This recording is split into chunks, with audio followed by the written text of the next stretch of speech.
पिछले 4 साल से जो लोग जेलों में सड़ रहे हैं उनकी फौरन रिहाई अमल में लाई जाएगी कानूनी तरीके से। क्योंकि याद रखिए कि अगर आप कमजोर पे जुल्म करेंगे तो उस कमजोर की तकलीफ को ऊपर वाला सुनने वाला है। तो अब नहीं मालूम कि फाइनल काउंटिंग होने के बाद कितने सीट बीजेपी लाएगी, मगर मुझे लगता है कि इंशाअल्लाह ताला वो मैजिक नंबर बीजेपी नहीं लाएगी। और क्या होगा, कल क्या होगा, परसों क्या होगा, तो ये हमारा इनिशियल रिएक्शन है।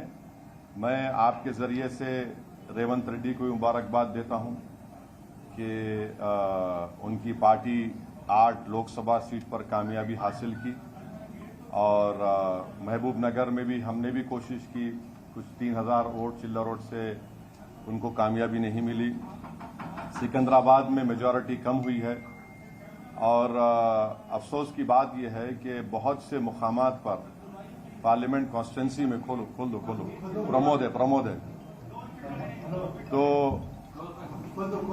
बहुत से मुकामात पर हम ये देखे हैं कि टीआरएस के लोग ओपनली बीजेपी को सपोर्ट कर रहे हैं। ये भी आवाम के सामने आ गया। ये क्यों किए मेरे को नहीं मालूम। ये एज अ पॉलिटिकल स्ट्रेटेजी उनकी बहुत गलत स्ट्रेटेजी थी। अब इसका क्या खमियाजा उनको अदा करना पड़ेगा वो जानते हैं, मगर ये बात फैक्ट है। तो ये 4-5 चीजें मुझे आप तक कहना था। अब आपके पास कोई सवाल, एक सुनिए, आपके पास 5 से 10 मिनट का वक्त है। मेरे को नमाज पढ़ना है मगरिब की, बशीर साहब को भी पढ़ना है और मगरिब का नमाज का वक्त जल्दी खत्म हो जाता। तो आराम से एक करके।